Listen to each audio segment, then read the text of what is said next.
Let's move forward to talk about the semantic value of idioms. We all have heard this word idiom more than once in our lives. Generally, we relate this word to some general proverbs or some combination of words which convey a certain meaning. And one thing probably you have noticed with your experience with idioms is that you cannot understand their meaning by dividing that idiom into its parts. We can see that these idioms operate as a whole. You cannot divide it into parts and create the same meaning which the whole of the idiom conveys.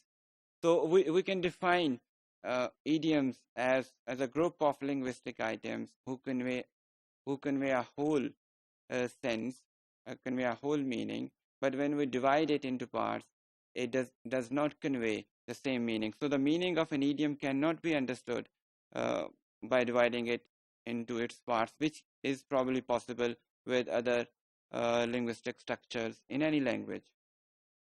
So usually these are translated with semantically and not necessarily with lexical or lexically equivalents.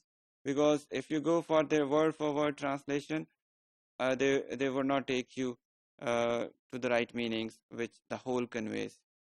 Majority of idioms are also homophonous in English language. For example, we have expressions like by and large, far and away. So these are homophonous. Idioms are also grammatically well structured and semantically transparent expressions.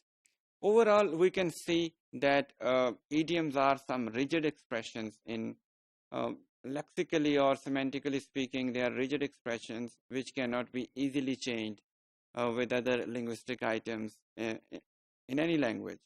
So they are rigid in a way that, as I have already said, that we cannot replace its parts with other linguistic choices in the language. Moreover, we can also not make it participate in other usual word order variations in any language.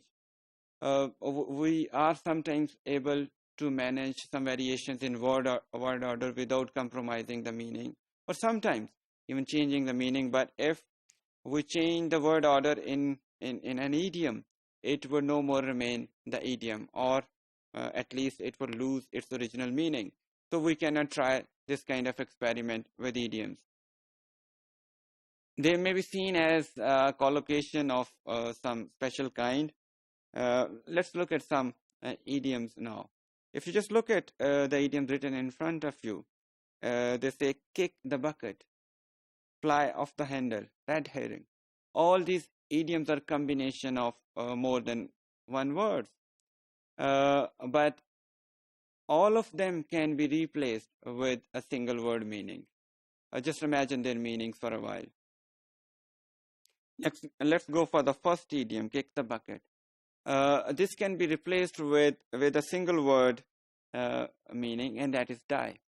So this whole expression of 3 or 4 words, it comes down to a single word meaning. So idioms can convey, they can be socially, culturally attractive in one way or the other. They can enhance the meaning of a certain concept, but they can also at the same time be brought down to a single word meaning. Idioms also have syntactic restrictions, such as some have passive but others do not have. But the restrictions of idioms vary from idiom to idiom and from culture to culture. Where do they exist? Some have genuinely frozen uh, uh, complexion or structure than others, and others might have certain variations. A very common type of idiom is in English is phrasal verb, and you can see the examples of phrasal verb. They are usually formed with the help of a verb and an adverb of that kind. So the terms like make up, given, put down, they all can be given, put away. They can also be considered the examples of phrasal verbs. But what is an idiom and what is not an idiom is a debate still ongoing. People are yet to decide in semantics and other field of linguistics that what should actually be brought within the boundary of an idiom. The boundary is still open. Some people might consider phrasal verb as an idiom, while others probably would not consider it. And there are some other kinds of linguistic combinations which are still debatable uh, as their status of being an idiom.